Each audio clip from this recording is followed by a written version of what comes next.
সকলোকে নমস্কাৰ জনাইছোঁ। এইজনী আমাৰ ধুনু আৰু মই এতিয়া গৈ আছোঁ গুৱাহাটীলৈ, মানে ফেঞ্চি বজাৰলৈ।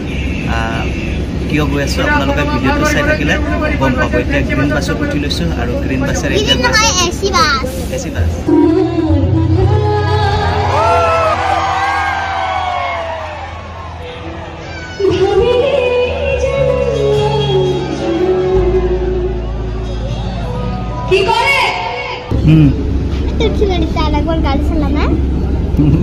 কিমান লৈছিল গাড়ীখনত? 200 টকা মাত্ৰ। আমাৰ ধুনুজনী আকৌ গাড়ীয়ে হওক বা ৰেলেই হওক এনেদৰে চিটৰ ওচৰত, মানে খিৰিকীৰ ওচৰৰ চিটখনত বহি খুবেই ভাল পায়। মানে বাহিৰৰ দৃশ্যসমূহ চাই তাই খুবেই ভাল পায়, আনন্দ লাভ কৰে। আৰু এফালৰ পৰা এতিয়া বাহিৰৰ দৃশ্যসমূহ তাই চাই খুবেই আনন্দ লাভ কৰি আছে। এতিয়া আমি ফেঞ্চি বজাৰ আহি পালোঁ। সেইটো পাৰত ফেঞ্চি বজাৰ আছে আৰু এফালে ধুনু, আৰু ধুনু বোলে চলন্ত চিৰিটোত উঠে, সেইকাৰণে ধুনুৱে আগে আগে গৈ আছে। আৰু এই চলন্ত চিৰিটোত উঠি পেলাই আমাৰ ধুনুৱে বহুত ভাল পায়।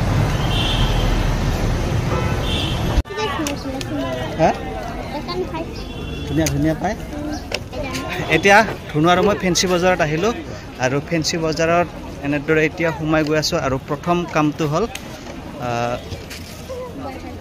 মোবাইল ভাল কৰা। এইটো হৈছে মানুহজনীৰ মোবাইলটো মানে ছুইচটো অলপ অন হৈ পেলাই তাৰপিছত নিজে নিজে অফ হৈ যায়, আৰু সেইটো এতিয়া ভাল কৰিব আহিছোঁ। আৰু গুৱাহাটীলৈ আহিলে যেতিয়া মই মটকা কুলফি দেখা পাওঁ তেতিয়া খাওঁ। আৰু ধুনুৱে ভিডিঅ'ত দেখা পাই কৈ থাকে দেউতা ময়ো খাম। আৰু এইফালে মটকা কুলফি আছে, আৰু মটকা কুলফি আজি ধুনুক খুৱাম। ধুনু মটকা কুলফি ভাই, ভাই দে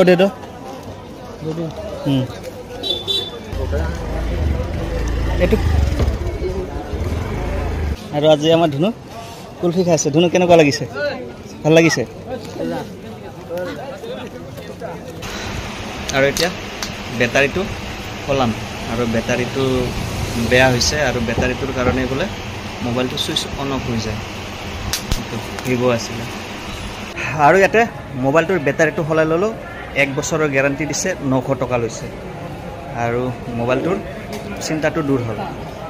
আৰু ফেঞ্চি বজাৰত আহি এনেকুৱা বেগ এটা ল'লোঁ। এনেকুৱা বেগ গৰমৰ দিনত সৰু সৰু কাপোৰবিলাক ৰাখিবৰ কাৰণে ধুনীয়া হ'ব। এনেকুৱা বেগ এটা, কাপোৰৰ বেগ লৈ ল'লোঁ 120 টকাৰে।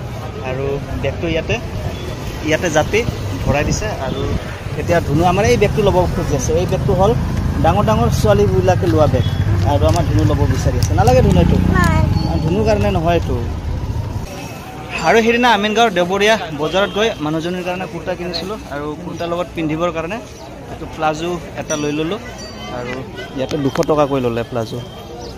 আৰু এতিয়া আমাৰ ধুনুক বোলে পেন লাগে, আৰু এইফালে আমাৰ ধুনুক পেন পচন্দ কৰিব। দাদা পেনবিলাক কেনেকৈ? 100 টকা।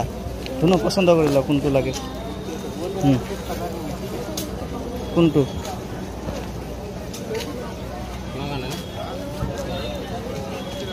সৰু হ'ব, অলপ ডাঙৰ চাইছা? এইবিলাকতো ধুনু ধুনীয়া। এইবিলাক ধুনীয়া দেখোন। সেইটো পিংক কালাৰ, সেইটো ধুনীয়া হ'ব। পিংক কালাৰ এটা সৰু মনুৰ কাৰণে লৈ লোৱা। এইটো হা? কিমান বছৰ হ'ব? মানে এইটো 3 বছৰ হ'ব। 4 বছৰ সোমাইছে নেকি? সৰু মনু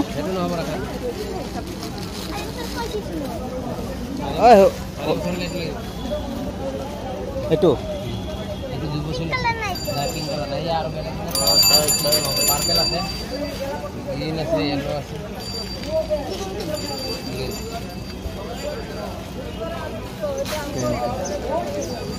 হ'ব। হা হ'ব, একো নহয় সৰু মনুৰ কাৰণে। আৰু ধুনুৰ কি ল'বলগীয়া আছে?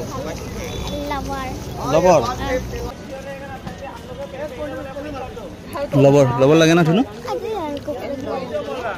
আৰু এইফালে সকলোবিলাক খাৰুমণি বা তেনেকুৱা মহিলাসকলৰ প্ৰসাধন সামগ্ৰীৰে দোকান। আৰু ইয়াতে মহিলাসকলে আহি খুবেই ভিৰ কৰে, পচন্দ কৰি বস্তুবিলাক কিনে। এইফালে নতুন ডিজাইনৰ লবৰবিলাক দেখা পাইছে আমাৰ ধুনু, আৰু দেখা পাই তাইৰ বহুতেই পচন্দ লাগি গৈছে। আৰু তাই ক'লে দেউতা মোকো এটা লাগে, আৰু তাইক এটা কিনি দিলোঁ ইয়াৰ পৰা।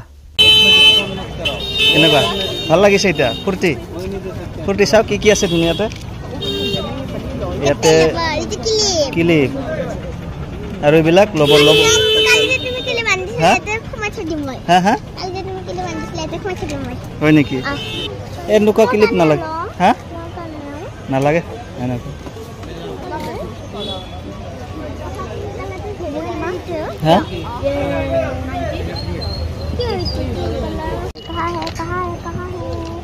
পিংক কালাৰৰ বিচাৰ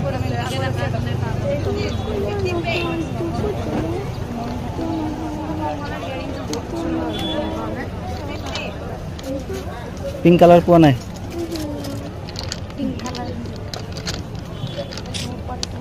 ক'ত এইয়া পাই গ'ল পিংক কালাৰ আৰু এতিয়া মানুহজনীৰ কাৰণে দুটা নখ পালিচ লৈ লৈছোঁ এটা পিংক কালাৰ ধুনীয়া পচন্দ কৰিছে আৰু এটা চুমকি থকা নখ পালিচ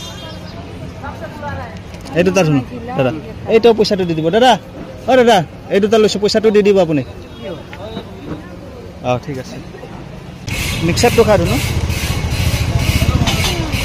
এইটো আনাৰস ইয়াতে চব আছে আনাৰস খাবি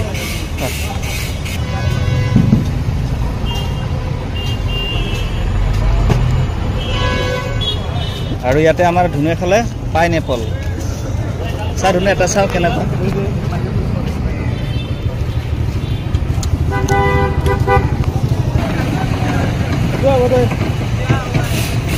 আমাৰ ধুনীয়া পাইনএপল হ'লে আৰু মই কুঁহিয়াৰ ৰস খাম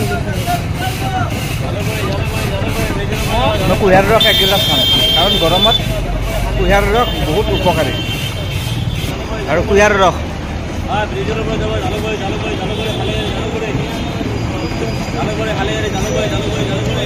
ধুনু খা